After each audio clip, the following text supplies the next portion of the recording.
Bismillahirrahmanirrahim. Assalamualaikum warahmatullahi wabarakatuh. Selamat siang.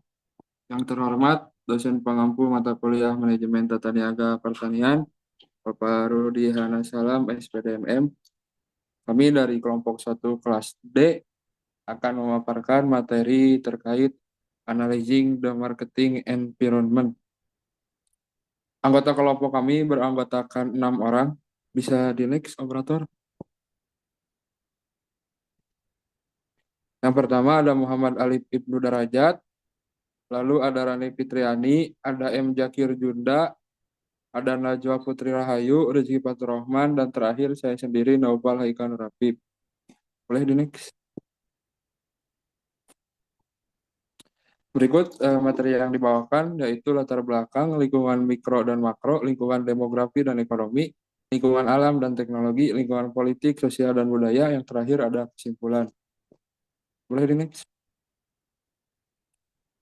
Untuk mempersingkat waktu langsung saja ke materi pertama, latar belakang yang akan dibawakan oleh saya sendiri. Setiap perusahaan beroperasi dalam lingkungan yang terus berubah secara umum. Lingkungan usaha terbagi menjadi lingkungan pasar, market environment, dan lingkungan bukan pasar, non-market environment. Lingkungan pasar mencakup struktur dan pola persaingan, sedangkan lingkungan bukan pasar meliputi faktor hukum, politik, sosial, dan demografi yang berpengaruh terhadap bisnis. Pemahaman terhadap perubahan lingkungan membantu perusahaan dalam menetapkan strategi yang tepat. Dalam skala internasional, pemasaran global menjadi bagian penting dari hubungan ekonomi dunia. Dipengaruhi oleh dinamika ekonomi internasional yang sering menjadi agenda global. Boleh di next, operator. Untuk materi selanjutnya, saya serahkan kepada rekan saya. Terima kasih. Baik, selanjutnya di sini saya akan menjelaskan mengenai lingkungan mikro dan makro dalam analisis pemasaran. Lingkungan mikro lebih berkaitan dengan faktor internal dan hubungan langsung perusahaan dengan pihak terkait. Sementara lingkungan makro melibatkan faktor eksternal yang lebih luas dan sulit dikendalikan dalam strategi pemasaran. Perusahaan harus mampu menganalisis kedua lingkungan ini untuk mengambil keputusan yang tepat dan tetap kompetitif di pasar. Jadi yang apa itu lingkungan mikro dan lingkungan makro? Di sini ada lingkungan mikro. Lingkungan mikro merupakan eh, pelaku yang dekat dengan perusahaan dan mempengaruhi kemampuan perusahaan untuk melayani pelanggannya. Lingkungan mikro mencakup semua pelaku yang dekat dengan perusahaan yang mempengaruhi secara positif atau negatif kemampuannya untuk menciptakan nilai dan hubungan dengan pelanggan. Dalam lingkungan mikro terdapat beberapa pelaku utama yang berperan dalam keberhasilan pemasaran. Eh, Kemudian perusahaan perlu menjalin hubungan yang baik dengan berbagai departemen perusahaan lain, seperti pemasok, perantara pemasaran, pesaing, berbagai publik, dan pelanggan. Semua elemen ini bersama-sama membentuk jaringan penyampaian nilai perusahaan. Next.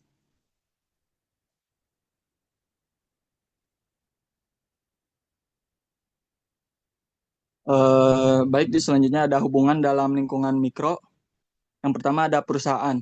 Dalam merancang rencana perusahaan, rencana pemasaran, manajemen pemasaran mempertimbangkan kelompok perusahaan lain, kelompok seperti manajemen puncak, keuangan, penelitian dan pengembangan, pembelian, operasi, sumber daya manusia, dan akuntansi. Semua kelompok ini yang saling terkait ini membentuk lingkungan internal. Kemudian ada pemasok, yaitu badan usaha dan perorangan yang menyediakan sumber daya yang dibutuhkan perusahaan dan pesaingnya untuk memproduksi barang dan jasa. Tentu pemasok membentuk mata rantai penting dalam jaringan penyampaian nilai pelanggan perusahaan secara keseluruhan. Pemasok menyediakan bahan baku, komponen atau layanan yang dibutuhkan perusahaan untuk memproduksi barang atau jasa. Hubungan yang baik dengan pemasok dapat meningkatkan efisiensi dan kualitas produk. Selanjutnya ada perantara pemasaran. Perusahaan membantu untuk mempromosikan, menjual, dan mendistribusikan barang kepada pembeli akhir. Mereka meliputi pengecer, perusahaan distribusi fisik, agen layanan pemasaran, dan perantara keuangan. Next. Selanjutnya ada pesaing. Pesaing merupakan perusahaan lain yang menawarkan produk atau layanan serupa di pasar. Para pesaing perlu diidentifikasi, dimonitor, dan dikalahkan untuk memperoleh dan mempertahankan kesetiaan pelanggan pada perusahaan. Untuk bertahan dan berkembang, perusahaan harus memiliki strategi bersaing yang efektif. Konsep pemasaran menyatakan bahwa agar berhasil, sebuah perusahaan harus memberikan nilai dan kepuasan pelanggan yang lebih besar daripada yang diberikan pesaingnya. Mereka juga harus memperoleh keuntungan strategis dengan memposisikan penawaran mereka secara kuat terhadap penawaran di benak konsumen. Kemudian ada publik yang merupakan kelompok manapun yang mempunyai kepentingan nyata atau potensial dalam atau berdampak pada kemampuan suatu organisasi untuk mencapai tujuannya.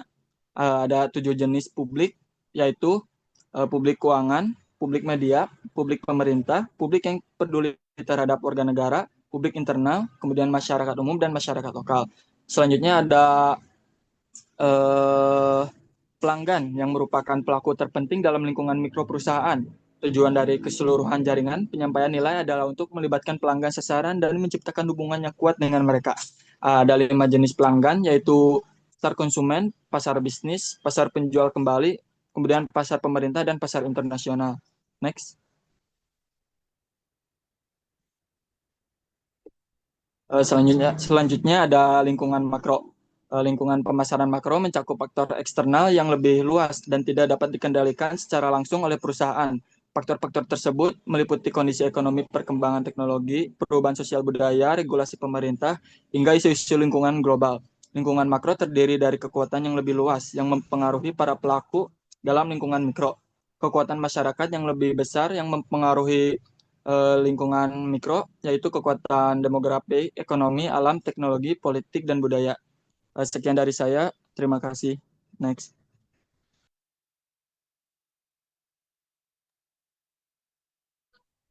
Baik, selanjutnya yaitu ada lingkungan demografi. Demografi adalah studi tentang populasi manusia dalam hal ukuran, kepadatan, lokasi usia, jenis kelamin, ras, pekerjaan, dan statistik lainnya. Lingkungan demografi menjadi perhatian utama para pemasar karena melibatkan orang dan orang membentuk pasar. Lalu lingkungan demografi adalah istilah yang digunakan pemasar untuk menggambarkan karakteristik suatu populasi. Istilah ini dapat digunakan sebagai indikator seberapa sukses atau tidak suksesnya bisnis. Nah, perubahan dalam lingkungan demografi dunia memiliki implikasi besar bagi bisnis. Oleh karena itu, pemasar harus selalu memperhatikan tren dan perkembangan demografi di pasar. Next.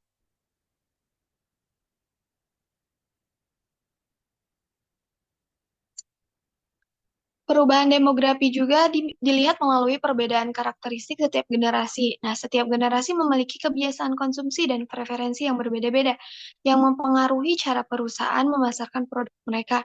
Yang pertama yaitu ada generasi baby boomer.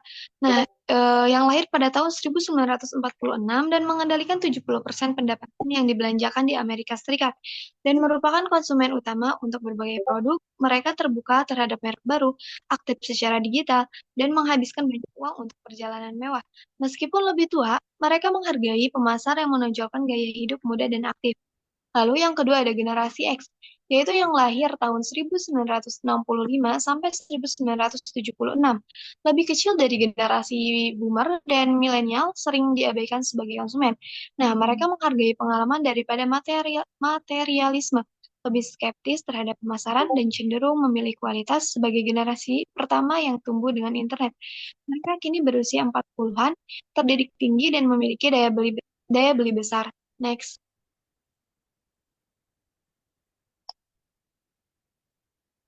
Lalu, yang ketiga itu ada generasi milenial atau generasi Y yang lahir pada tahun 1977 sampai 2000. Nah, menghadapi masalah keuangan namun tetap merupakan pasar besar. Mereka nyaman dengan teknologi digital, berinteraksi merek melalui media sosial, dan lebih mengutamakan keaslian, transparansi, dan fleksibilitas daripada promosi tradisional. Lalu yang terakhir yaitu ada generasi Z yang lahir pada tahun 2000-an, terdiri dari 82 juta anak dan remaja dengan daya beli signifikan. Mereka fasih dengan teknologi digital, sering riset produk, dan lebih suka berbelanja daring. Pemasar menargetkan mereka lewat produk khusus dan media sosial meskipun media tradisional masih penting. Next.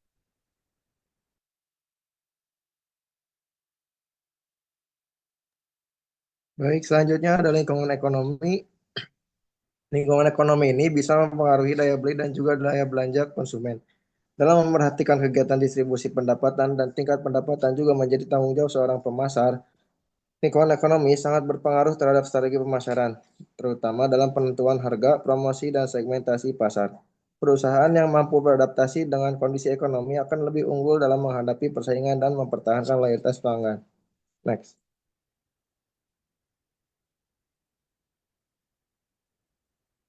Dalam lingkungan ekonomi juga mempengaruhi tiga hal, yaitu daya beli konsumen, inflasi dan harga barang, dan stabilitas ekonomi dan kepercayaan konsumen.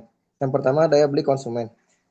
Jika ekonomi sedang kuat, misalnya pendapatan masyarakat meningkat, konsumen cenderung lebih memilih berbelanja, terutama untuk barang mewah atau non-esensial. Sebaliknya, saat ekonomi melemah, misalnya resesi atau inflasi tinggi, konsumen lebih berhati-hati dalam pengeluaran dan cenderung mencari produk yang lebih murah atau memiliki nilai yang lebih tinggi. Yang kedua yaitu inflasi dan harga barang. Inflasi ini menyebabkan kenaikan harga bahan baku, produksi, dan distribusi, sehingga perusahaan harus menyesuaikan harga jual. Jika inflasi tinggi, strategi pemasaran bisa fokus pada promosi diskon atau nilai tambah agar konsumen tetap membeli. Jika inflasinya rendah, perusahaan lebih fleksibel strategi dan meningkatkan margin keuntungan.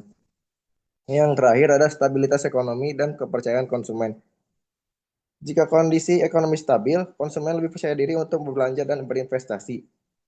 Namun jika ekonomi tidak stabil, misalnya karena krisis global atau perubahan kebijakan pemerintah, konsumen menjadi lebih berhati-hati dan perusahaan harus menyesuaikan strategi pemasaran dengan komunikasi yang lebih meyakinkan. Selanjutnya akan dilanjutkan oleh rekan saya.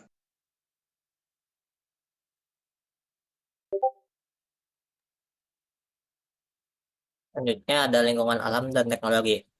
Lingkungan alam terus mengalami kerusakan berdampak pada dunia usaha, terutama dalam eksploitasi sumber daya alam seperti hutan, emas, dan batu bara. Pengelolaan yang tidak bijaksana dapat mengancam generasi mendatang, sementara kenaikan sumber daya mendorong pelaku bisnis mencari keuntungan. Polusi dari industri juga menjadi masalah yang besar, yang merusak kualitas lingkungan. Solusi seperti pusat daur ulang dan sistem pembuangan sampah dapat membantu mengatasi polusi sekaligus menciptakan peluang ekonomi. Pemerintah memiliki peran penting dalam mengendalikan eksploitasi alam melalui regulasi yang menjaga keseimbangan antara keberlanjutan lingkungan dan pertumbuhan ekonomi, serta memastikan kesejahteraan masyarakat sekitar pertambangan. Faktor alam yang bukan persoalan, terutama dalam industri, yaitu bergantung pada sumber daya alam seperti pertanian, perikanan, dan pariwisata. Lalu ada lingkungan teknologi. Perkembangan teknologi yang pesat didorong oleh tuntutan zaman untuk pelayanan yang lebih cepat. Revolusi industri dimulai dari 1.0 pada tahun 1784 dengan ekonomi feodal, lalu ada 2.0 pada abad ke-20 dengan tenaga listriknya, lalu ada 3.0 dengan peralihan dari mesin analog ke mesin digital, hingga 4.0 dari tahun 2000 hingga sekarang, yang mengandalkan Internet of Things atau IoT.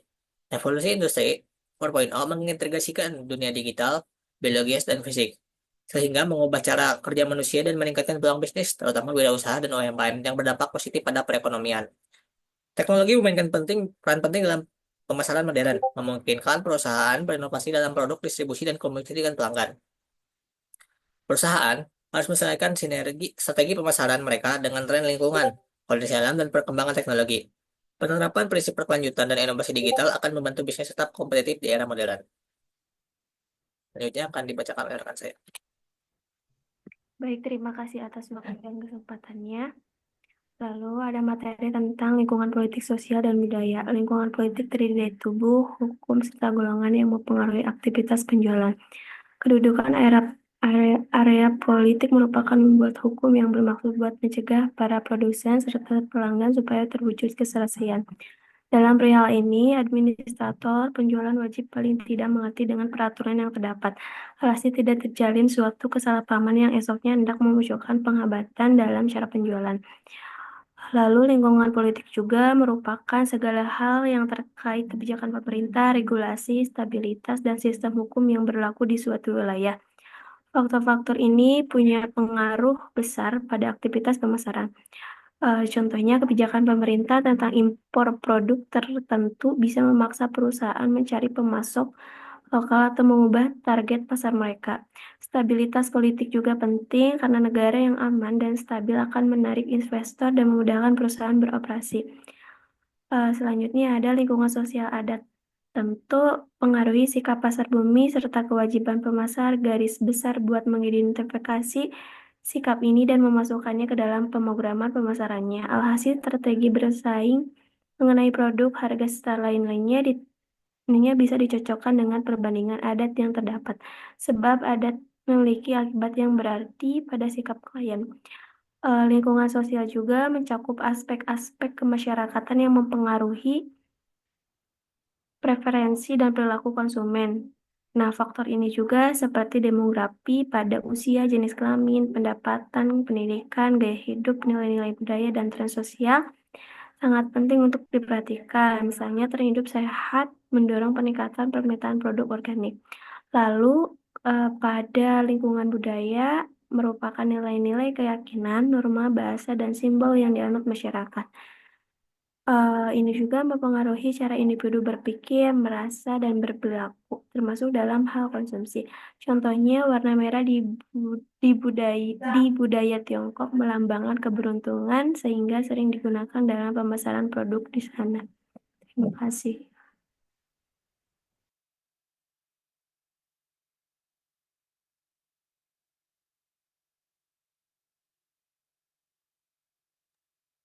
Baik, untuk kesimpulan dari materi yang telah disampaikan yaitu perusahaan beroperasi dalam lingkungan yang terus berubah terbagi menjadi lingkungan mikro dan makro. Lingkungan mikro mencakup faktor-faktor seperti pemasok, perantar pemasaran, pesaing, dan pelanggan yang berpengaruh langsung terhadap bisnis. Sementara itu, lingkungan makro meliputi aspek demografi, ekonomi, teknologi, alam, serta kondisi politik dan sosial budaya yang tidak dapat dikendalikan langsung tetapi sangat memengaruhi strategi pemasaran. Perubahan struktur usia, penduduk, daya beli, inflasi, serta perkembangan teknologi dan eksploitasi sumber daya alam membawa tantangan sekaligus peluang bagi bisnis. Selain itu, kebijakan pemerintah dan dinamika sosial budaya turut memengaruhi perilaku pasar. Oleh karena itu, perusahaan harus mampu beradaptasi dengan perubahan lingkungan ini agar tetap kompetitif dan dapat merancang strategi pemasaran yang efektif. Boleh di next operator. Mohon maaf. Mungkin itu saja yang dapat kelompok kami sampaikan. Semoga rekan-rekan dapat memahaminya. Karena Tan Malaka pernah berkata bahwasannya tujuan pendidikan itu untuk mempertajam kecerdasan, memperkukuh kemauan, serta memperhalus perasaan. Semoga rekan-rekan semua dapat mengimplementasikannya dalam kehidupan sehari-hari. Mohon maaf apabila dari kelompok kami terdapat kesalahan dan kekurangan karena kesalahan hanya ada pada diri saya sendiri, sedangkan kebenaran hanya milik Allah Subhanahu wa taala. Billahi fisabilillah, wassalamualaikum warahmatullahi wabarakatuh.